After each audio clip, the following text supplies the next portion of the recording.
We are in the last night of this series on the book that I just wrote called 9 Things You Simply Must Do to Succeed in Love and Life. And for those of you who haven't been with us the whole time, or you're just joining us on the tape for the first time, at the beginning of these, I've given a little bit of where this came from and what we're talking about. So I'm going to do that again. For those of you who've been here the whole time, then you can pray silently for your neighbors while I do this, because you've heard it before.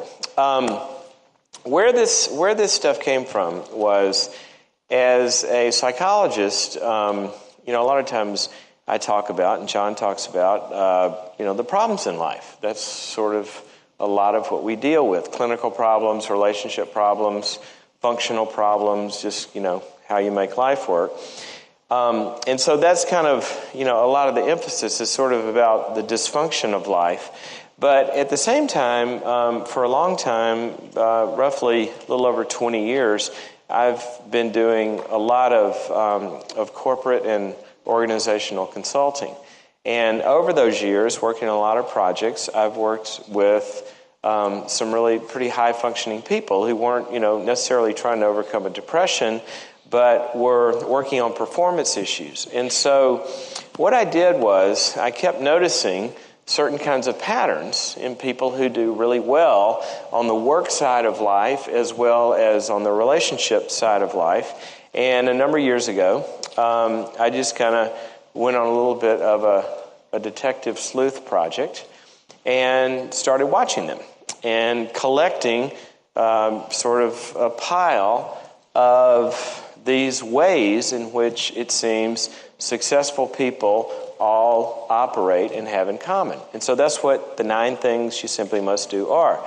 And tonight we are in the last 2, and they are entitled Be Humble and Upset the Right People. Now, we're going to jump into Be Humble first, but let me ask you, when you think of, or when you saw this, Be Humble, how many of you kind of sort of went, oh, yeah, we already know that. Let's get to the next point. Anybody have a feeling sort of like that?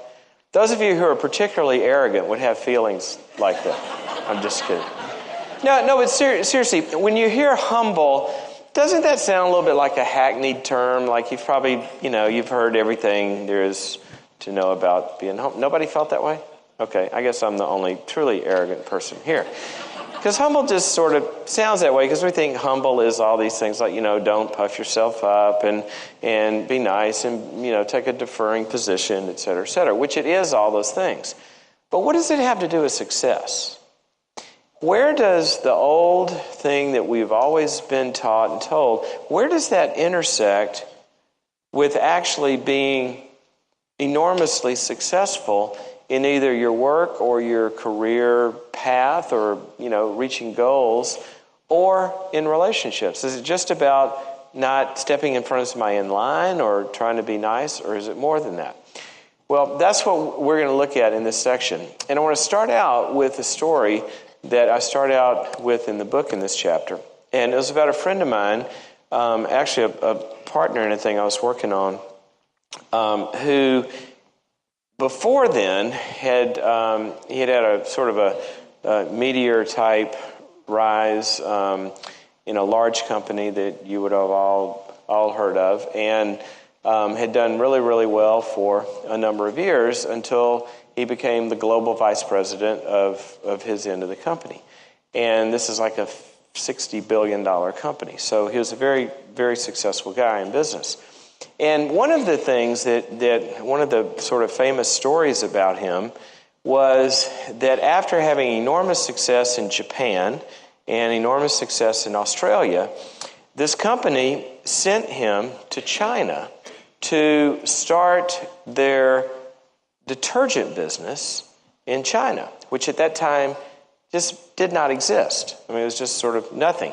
Never had been to China, didn't know the people, didn't know the language, didn't know anything, had been enormously successful in other places, so they did what companies do, just said, here, you go fix it there. So they sent him to China. In 2 years, he built it from basically zero to about 800 million in sales.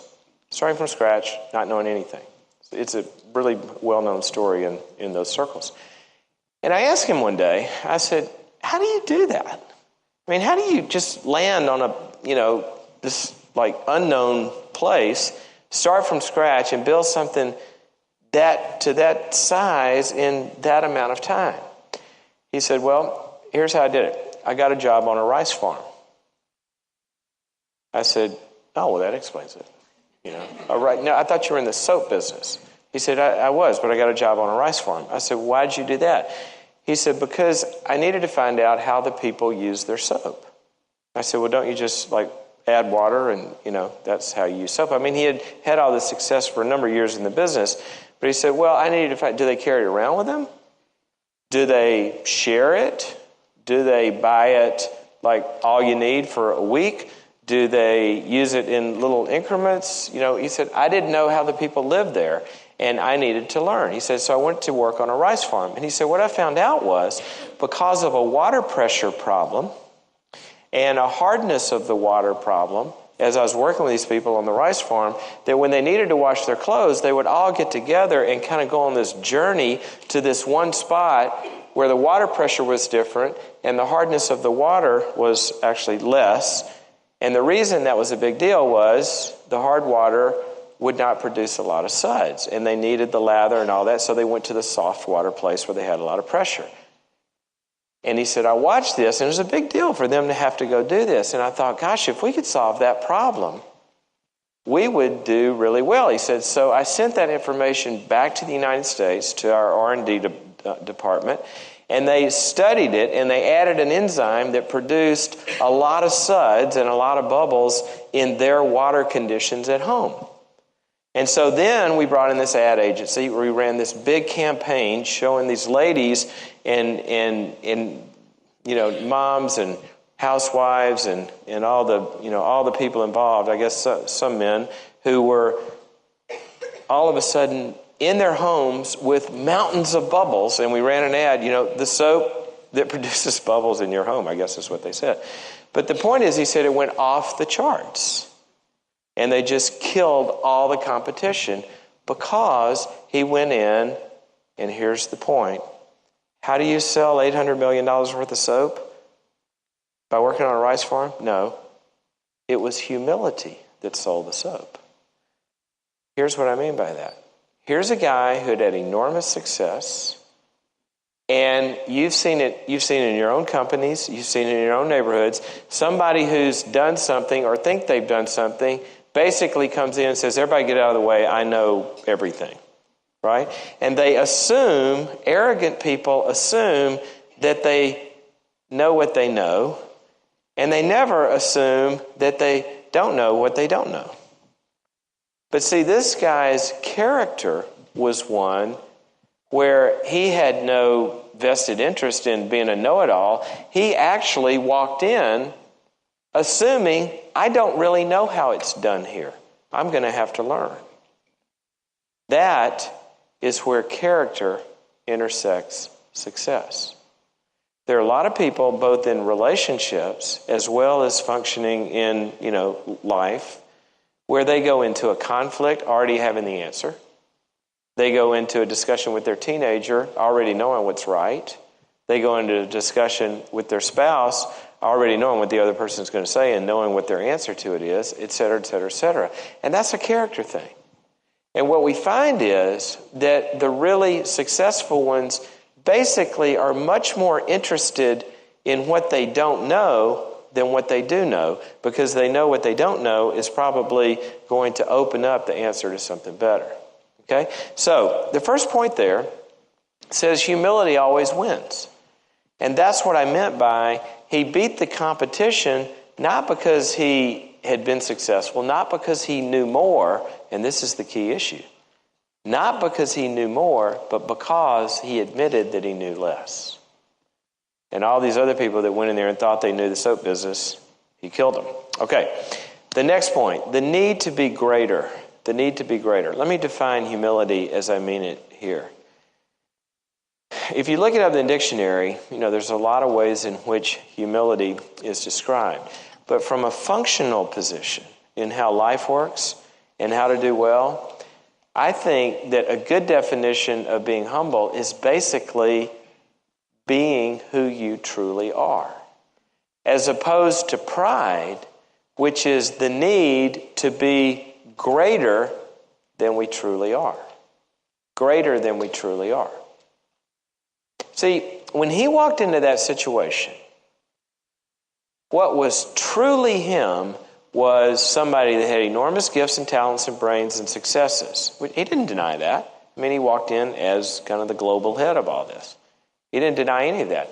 But he also walked in being also more of who he truly was, which is, and here's a word that we are often afraid of, ignorant. How many of you have a crummy sort of feel when if somebody said, you're really ignorant? What would that feel like? It's sort of yucky. Well, ignorant means, it comes from the root words meaning we don't know. And if we could approach every situation more embracing of the parts of us that don't know, or the parts of us that are not capable or not able, because that's truly who we are, right? So one of the things I want you to do is sort of a little homework assignment here, is in the areas in which you need to go further, just make it, sort of draw a circle that you're going to go work on, and let that be what we call your self-image, okay? Now, what self-image is basically a picture of yourself. Romans 12 tells us when you're trying to, find success and find what God has made you for and His will, one of the things it says is that we need to have an accurate or a sober estimation of ourselves. And here's what I find in people in all levels of success who are doing it well. They are very, very clear about what they're good at. They're not puffed up about it. I mean, if you talk to Tiger Woods and you ask him, are you a good golfer? He would check the right box. Okay, he'd probably say yes. It's not humility to deny what's true. Where humility fails, or where we fail to be humble, is when we deny what's true on the other side. Where we have an accurate representation of ourselves, or fail to have an accurate representation in the other side of it, which is saying, I'm really good at this, but I'm not good at this, A, B, C, and D. Okay? So if you begin that way, think about your conflicts. How many of you are married? Okay? Let me give you a formula for quick, what I shouldn't call it quick resolution. That's not going to happen. Quick way to make gains in whatever conflict you're in right now with your spouse. Go to them and say, you know that thing we're having a conflict about? I bet there is a lot more to how you feel about this and the way you think about this than I really understand. Can you help me learn? Somebody went, yeah. Were you laughing because there is more that you feel? I'm not going to answer that. All right. Now, see, it does sound easy, but why isn't it easy to do that? Because when we try to get those words out of our mouths, what is it that, what do we choke on? Where does the pride come from? Where does the need to be more?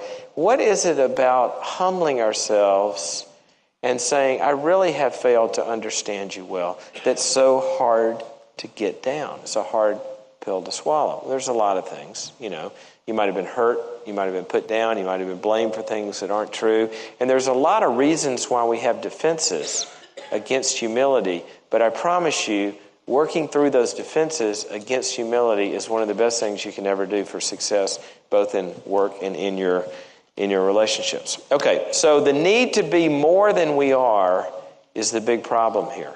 Do that. How many of you have teenagers? Okay. How many of you assume, as a parent of a teenager, how many of you assume that you know better than your teenager? If you don't assume that, you ought to get out of the house, because somebody needs to be there that does know better than the teenager. Okay, so we assume that, and that's the right thing to do. I mean, you're the parent here. That's why God put you in charge. But mixed in with that needs to also be the assumption, there are some things I don't know about his or her world. There are some things that they can teach me about what it's like to be my child? Because I don't know that. I've never been my child, and they have. Or spouse, or friend, etc. So put a big circle around that about needing to understand that which we don't know and assume that there's a bunch to that. Okay, that's a real depressing thought. Let's get to something worse, actually. The next one is identifying with others. Here's something that the truly, truly great people do. I had an experience one time that illustrated this to me. I have a mentor in my life who's been really, really important to me since, about 1980. And it's been one of the people that's formed a lot of the way I think about life and goals and business and things like that. And really successful guy, and has done a lot of things. And one time, this has been about 12 years ago or so, I was going through a particular juncture in my own life where in this particular business thing, I had really, really screwed it up. I mean, really screwed it up. And I'd done that in a lot of different ways. But the main thing I had done was I had hired someone and put them in charge of something and kind of believed what they told me without doing, a lot of homework and due diligence. And I was getting back a lot of, reports and this, that, and the other. This person was running a company for me. And I was a little bit, sort of the absentee owner. Well, I was maybe kind of off the planet. And so I was believing a lot of this stuff. And what happened was it got to the end of the year where some things were supposed to happen. And then I found out everything that he had been telling me was not true. And that the company was really, really, really, really in a mess and upside down. And it was a horrible thing. And so I get all this news, and I'm standing out on my patio, and I'm talking to God about this mess, because I don't know how I'm going to put it back together. And the phone rings, and I answer it, and it's my friend, the mentor that I tell you about.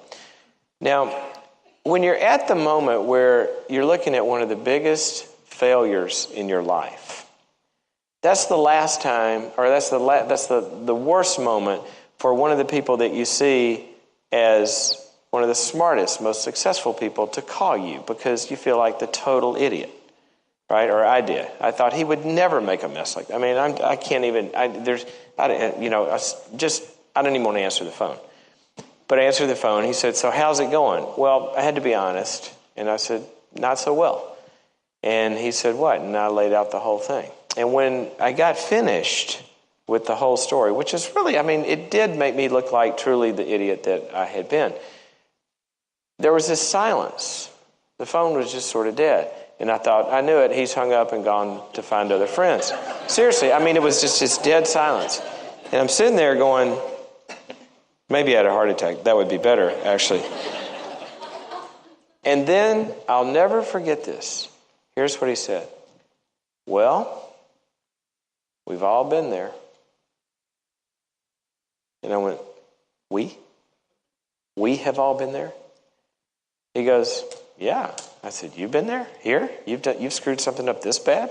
He goes, "Anybody that has ever built anything, accomplished anything," he said, "we've all been there. We've all made that mistake." He said, "I can tell you when I made that mistake." He said, "So, you'll figure it out." Now, I don't know exactly, I can tell you what I think about this, but about how it happened. But at that moment, something mystical happened to me. I did not anymore have an answer of what I was going to do to fix it, but I had a certainty that I could fix it. And I went from total despair to total certainty. And what happened was, I think there's a big theological and mystical reason for this. What he did was what the Bible talks about what God does for us. That he came down from his heights. Jesus came down to the earth. And we don't have a high priest who can't sympathize with our weaknesses, but has sort of, walked through them all, the Bible says. And that's what my friend did. And he joined me where I was, and somehow in his identifying with my ineptitude, I was able to identify with his strength. And things changed. And this is what I see over and over and over about the truly great, successful people, is they do not lord over other people whatever they've done or whatever they can do. What they do is they use the path that they got there with to bend the knee to the others that are getting there. They parent this way. They have compassion for the people that are in relationships this way. They lead other people this way. They boss other people this way. And they're of the truly humble people. And one of the reasons, how does this go to success? Well, if you're going to have a successful marriage, for example, one of you at each moment is going to be in a higher place about whatever issue you're talking about than the other, right? And the Bible calls us to have compassion, and what compassion actually means is that we stoop to somebody's pain or wherever they are, and where one of you is doing well and the other one's struggling. See, the humble person in a relationship stoops to the level of the one who's weak or broken, grabs their hand and brings them up, and that's how you have a successful relationship. That's how you are a successful parent. And it's the way that people lead successfully in business. Okay? So there's an identifying with others, and basically they tend to do two things. They show kindness and understanding. The truly humble great ones show kindness and understanding to the people who don't get it right along the way.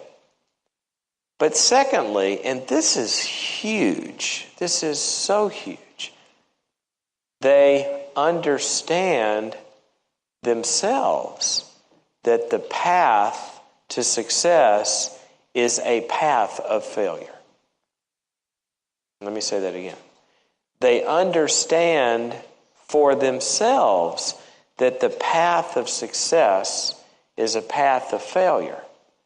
It's like, wasn't it Edison I think it was Edison, that how many times, did he try to get the light to go on? And it was like, round numbers, 100,000 times or something. And they said, well, every time you failed, what did you feel? And he said he was happy because he knew that was one more way that he could cross off the list and wouldn't have to try. He was getting closer. And that's what successful people do. I'm a golfer, and I've seen this in the great players. What they do is that if they hit it in the lake or they hit a bad shot, they can go to the next shot, and that one is over. And they're not thinking about it. They're looking ahead. What the losers do, even who are very good players, they hit it in the lake, and they're so beating themselves up over that failure that they carried that failure for 5 more holes and hit it in 5 more lakes. They hit it in lakes where there aren't any. Because they're so still on their case. And what really, really, really, really successful people do is they understand that the path to getting where you want to be, even in a relationship, is riddled with doing it wrong, but the attitude towards doing it wrong is a learning attitude where they learn to do it right. Okay? So identifying with others. And then the next one says the biggest sickness of all. The biggest sickness of all. If you want the magic disease that will absolutely prevent you from having good relationships and absolutely prevent you from reaching your potential, here it is. The desire to preserve the good self. Let me say it again. The desire to preserve the good self. What that means is that people who have a self-image or the need for a self-image that sees themselves as good or all good, flawless, above it all, no problems, and also wants other people to see them that way, their careers are just riddled with one problem after another. Because the problem's always on the outside of them, right? It's never them. And in every relationship, the problem's on the outside of them. It was the ex. How many of you are single? Okay? When you're out there dating and interviewing, when you begin to hear in the content of talking to this new person a large preponderance of discourse about the failure of the last relationship, and it's all about the ex and how bad they were, ask for the check. Seriously, because they haven't learned in the process. What you want to be able to hear is somebody say, and I learned through the relationship where I, have a tendency to A, B, C, D, E, F, G, and if it's order more courses in the dinner because you might need, there might be a long list of things they learn. But see, if they've learned it, they've learned it. But if it's not my problem, then I haven't learned it. So guess who's next? You are, if you get into a relationship, right? So this is a big deal. The need to preserve the picture of ourselves is good. I was doing a consulting project one time with a board of directors who was hiring a new president in a company, and they went all around. They got down to this last guy, and everybody loved him. And his previous performance was supposed to be great, and everybody was charmed by him. He's a really smart guy, really intelligent, real charming, great presenter, and all the PowerPoint stuff, and great vision, and had everybody on board. And the board was just like, I think we can get him, and they want to hire him, they want to pull him away and all this. And so I'm in on the last meeting. And so I said, well, I've got a question. What are your weaknesses? And literally, when I asked the question, the guy kind of it was almost like I was speaking a language he did not understand. He sort of looked at me like, you weirdo, seriously, like something was wrong with me for asking the question. He goes, weaknesses. He said, nothing, actually, for a while. He just sort of sat there. And then after a while, he said, well, I guess I would have to say, my biggest weakness is I tend to be such a charger that I just leave other people behind. And that creates problems. I said, so your biggest weakness is a strength? He said, what do you mean? I said, well, being such a charger and such a go-getter sounds like a strength to me, not a weakness. I want to hear about a weakness. He said, well, and he was kind of caught. Because that's not a weakness. A weakness would be that I'm blind to the needs of other people. But that's not what he said. What he says is, I'm so good, we can't find people to hire in the human race that can keep up with my talents. And that creates problems. But I have to live on this planet, so we deal with it. That's basically what the guy was saying. I mean, I want to hear a weakness. I said, tell me about your weaknesses and where you really screw it up, and also how you think that will affect this organization and how you plan for us to deal with those weaknesses if you come on board and keep them from interfering with all the great things that we want to do. And the guy was literally dumbfounded, could not answer the question. Could not answer. And he went back to another, and finally I just gave up. But he did it in a way where he looked really charming and pulled it off. And he goes out of the boardroom, and the board is ready to take their vote. And it goes around, and they asked me. I said, "Put it in the minutes, because for my own liability protection, I want it in the record that I am telling you, do not go near this guy. He's never failed, and I don't want you to be his first." And they looked at me like I was nuts. Okay, a year and a half later, he was gone. And he had basically almost brought the entire organization down for a lot of reasons that had to do with the same trait of he was the good one and it was everybody else's issues, and he couldn't see, and he always had this need to be presented as good. And you'll see it over and over and over. You go look at the good ones, and what they'll tell you is, here's what I'm really good at, and keep me away from these areas because I'm horrible. We need to hire people to take care of this and this and this, and and I'm about as analytical as a goose, and so, but I'm good over here. That's what the good leaders do. And they are able to see this. And what they do is they quarantine their weaknesses and they really work in the areas of their strengths. But they know what they shouldn't get near. And they know how they're going to screw it up. And they plan accordingly. Okay? So the biggest sickness of all. And then the next one, how do you take it? How do you take it? What I mean by that is feedback. The good ones take it this way. If you do a study, for example, in the book of Proverbs, how many of you have a computer Bible program, okay, and the ability to do this? What? Only 4 of you? The rest of you use an abacus? What are you doing? You got to get these things. They're amazing. They're cheap. You just plug in a word and it shows you everywhere where it is. Only 4 of you? I feel like, sorry for the rest of you. How do you find your Bible verses? Anyway. What was I saying? I'm flabbergasted. This is the age of technology. What? Oh, you've memorized the whole thing. Yeah. I know what I was saying. Type in our small group here, type in the word fool.